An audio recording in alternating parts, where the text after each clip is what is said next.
Welcome to Blooming Wildwood Homestead. Today I want to answer the question, why start growing your own food? While we're doing that, I'm going to be working on pruning some of the trees in the orchard. This is a project I was hoping to get to earlier, but of course time is short and there are many things to do, so we're going to multitask a bit today.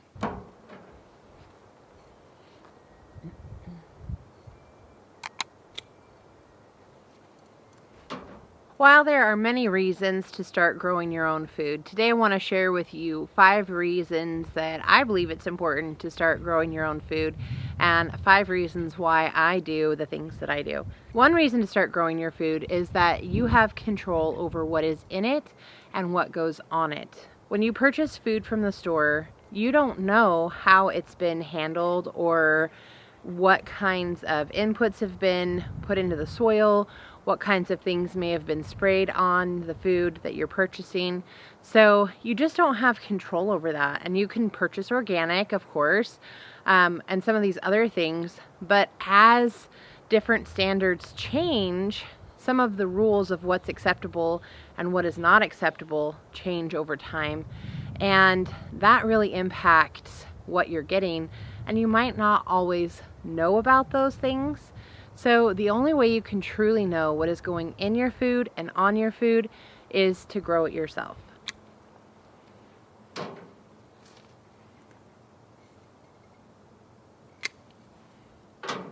Another reason to grow your own food is that you have the freshest food possible, and you also increase the likelihood that you will eat more of it. There's nothing fresher than walking out to your garden, your orchard, your berries, picking your fruit or vegetables right from the source and then consuming those. Even when you go to a farmer's market, you can get very fresh food, but it is not as fresh as if you just went out and picked it yourself.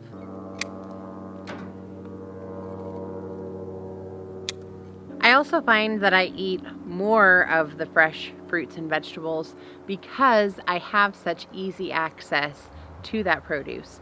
And I don't have to worry about going to the store to pick it up or a farmer's market to pick it up. I can just walk right outside my door and harvest what I need to make a meal.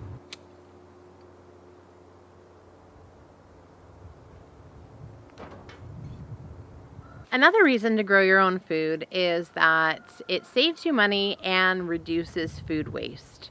When you're going out and only picking the food that you're going to be using or preserving, you don't have food going bad in your refrigerator, and so you're saving money because you didn't have to go to the grocery store, which also means you didn't make some of those impulse purchases that we're prone to do when we head to the store. You're also saving money because you don't have the food waste that you may have previously had.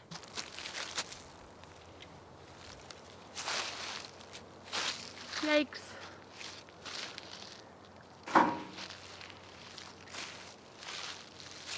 Another reason to start growing your own food is that it promotes food security. While many of us here in the United States do not suffer from food security in the same way that people who live in other countries may be experiencing it, we do have a lack of nutritious food availability to some degree. And in recent years, we have run into some supply chain issues. We have run into a lot of disease issues, which has caused problems with availability of certain products. And one of the best ways that you can basically shield yourself from that is to try and grow as much as you can of your own food. Even if you live in an area where you don't have a ton of space and you can't grow everything that you want to be able to grow, anything that you can grow on your own is going to help promote that food security and just make things a little bit better for you and your family.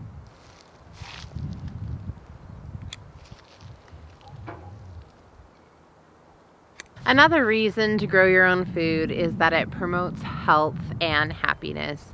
One of the ways it promotes health is that having a garden and growing your own food gives you incentive and reason to get outside much more regularly, which can improve your overall health. You're also engaging in physical tasks, which is good for overall health. And it is an enjoyable activity that just brings you a lot of satisfaction when you know that the meal you have created comes from food that was produced on your property. And there is sometimes I think we underestimate the value of how gardening and homesteading can promote health and happiness. And this is not something that we should take lightly or overlook, as it is an important part of our overall well-being. I hope these reasons helped you to answer the question, why start growing your own food? And I hope that they encourage you to look for more ways to produce food in your area. If today's video was helpful, please click like, and I'd love to have you subscribe and be part of our community here at Blooming Wildwood Homestead, where every week I give you different videos on growing your own food, preserving food, and stocking up your pantry. Until next time, bye everyone.